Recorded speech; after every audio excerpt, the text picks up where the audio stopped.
Sir ಅವರೆಲ್ಲ ಅಮಾಯಕರು. ಅವ್ರಿಗೆ ನೋಡಿ ಏನು ಕೆಲಸನೂ ಇಲ್ಲ ಏನಿಲ್ಲ. ಅವನು ಬರೀ ಸ್ವಲ್ಪ ಹೊತ್ತಿಗಾಗಿ ಅಲ್ಲಿ ಹೋಗಿದ್ದರು. ಆಮೇಲೆ ಫ್ರೆಂಡ್ ಜೊತೆನೇ ಹೋಗಿರೋದು. ಫ್ರೆಂಡ್ಗೆ ಏನಾಗಿಲ್ಲ, ಅವನಿಗೆ ಬರೀ ಕರ್ಕೊಂಡು ಹೋಗಿದ್ದಾರೆ. ಕರ್ಕೊಂಡು ಹೋಗಿ 3.5 ಇಯರ್ಸ್ ಆಗ್ತಾ ಇದೆ. ಅದ್ರ ಮೇಲೆ ನಮ್ಮ ಅಪ್ಪನೂ ತೀರ್ಕೊಂಡ್ಬಿಟ್ರು. ಆವಾಗ್ಲೂ ಅವನಿಗೆ ಬಿಟ್ಟಿಲ್ಲ.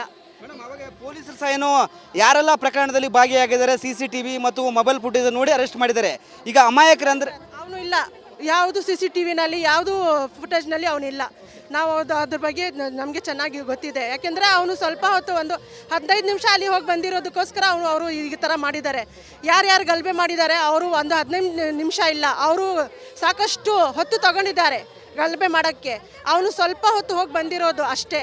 ನಾವು ಎಷ್ಟು ಕೇಳ್ಕೊಂಡ್ರಿ, ನಾವು ಮನವಿ ಮಾಡ್ತಾಯಿದ್ದೀವಿ ಪೊಲೀಸ್ ಅವ್ರ ಜೊತೆನೇ ನಾವು ಮಾತಾಡಿದ್ದೀವಿ. ಮತ್ತು ನಮ್ಮ ಉಲ್ಮಾ ಕರಾಮ್ ಅವ್ರ ಹತ್ರನೂ ನಾವು ಮಾತಾಡಿದ್ದೀವಿ. ಯಾರು ನಮಗೆ ಭರವಸೆ ಕೊಡ್ತಾ ಇಲ್ಲ ಸರ್. ಈಗ ನಮಗೆ ನಿಮಿಷ ನಿಮ್ಮ ಮಗ ಎಲ್ಲಿದ್ನಾ? ಅಲ್ಲೇ ಸ್ಪಾಟಲ್ಲಿ ಇದ್ನಾ? ಏನು ಪಕ್ಕದಲ್ಲಿ ನೋಡ್ತಿದ್ನಾ? ತಮ್ಮ ಅವನು, ನನಗೆ ತಮ್ಮ ಅವನು. ಬರೀ ಅವನಿಗೆ ಏನು ಕೆಲಸ ಇತ್ತು ಅಂತ ಅವನು ಮನೆಗಿಂತ ಹೋಗಿರೋದು. ಬರುವಾಗ ಅವನು 15 ನಿಮಿಷ ಅಲ್ಲಿ ನಿಂತಿದ್ದ ಅಷ್ಟೇ, ಬೇರೆ ಏನು ಅವನದು ಇಲ್ಲ. ಯಾಕೆಂದರೆ ನಾವು ಇರೋದು ಸಾರಿಪಳ್ಳಿಯಲ್ಲಿ ತನಿಸಂದ್ರ, ಅಲ್ಲಿ ನಮ್ಮದು ಏನು ಕೆಲಸ ಇಲ್ಲ. ಬರೀ ಅವನು ಬರುವಾಗ ಏನು ಗಲಾಟೆ ಆಗ್ತಾ ಇದೆ ಅಂತ ನೋಡಿರೋದು ಅಷ್ಟೇ ಸರ್. ಏನಂತ ಮನವಿ ಮಾಡ್ತಾರೆ DK ಶಿವಕುಮಾರ್ಗೆ? ಅದೇ ಸರ್, ಅವನಿಗೆ ಬಿಡಬೇಕು ಅಂತ. ಎಷ್ಟು ಬೇಗ ಆಗುತ್ತೆ ಅಷ್ಟು ಬೇಗ ಅವನಿಗೆ ಬಿಡಬೇಕು. ಯಾಕೆಂದರೆ ನಮ್ಮ ಅಮ್ಮಂದು ಮೈ ಹುಷಾರಿಲ್ಲ.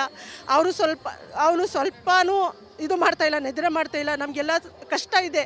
ಯಾಕೆಂದರೆ ನಮ್ಮ ತಮ್ಮ ಹೋಗಿರೋದು, ಅದು ಕಷ್ಟ ಗೌರ್ಮೆಂಟ್ಗೆ ಗೊತ್ತಾಗಲ್ಲ. ಅದಕ್ಕೋಸ್ಕರ ನಾವು ತುಂಬ ಮನವಿ ಮಾಡ್ತೀವಿ ಅವನಿಗೆ ಬಿಟ್ಕೊಡ್ಬೇಕಂತ.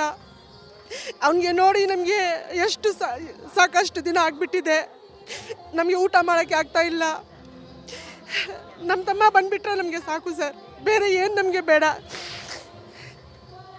ಏನಾದರೂ ಅವ್ರದ್ದು ತಪ್ಪಿದ್ರೆ ಆಯಿತು, ನಾವು ಒಪ್ಕೊಳ್ತೀವಿ. ಅವನದು ತಪ್ಪೇನಿಲ್ಲ ಸರ್. ಬರೀ ಸ್ವಲ್ಪ ಹೊತ್ತಿಗೆ ಹೋಗಿರೋದು. ಅವನಿಗೆ ಈ ಥರ ಶಿಕ್ಷೆ ಕೊಟ್ಟರೆ ಯಾರು ಸಹಿಸ್ಕೊಳ್ತಾರೆ ನೀವೇ ಹೇಳಿ? ನಮ್ಮ ಕಷ್ಟ ಗೌರ್ಮೆಂಟ್ಸ್ ಇದು ಮಾಡಬೇಕು. ನಾವು ಅಷ್ಟೇ ಮನವಿ ಮಾಡೋದು, ಎಷ್ಟು ಬೇಗ ಆಗುತ್ತೆ ಅಷ್ಟು ಬೇಗ ಅವನಿಗೆ ರಿಲೀಸ್ ಮಾಡಬೇಕು. ಯಾಕೆಂದರೆ ನಾವು ಎಲ್ಲರೂ ಅವನಿಗೆ ನೋಡಬೇಕು ಸರ್, ಅಷ್ಟೇ.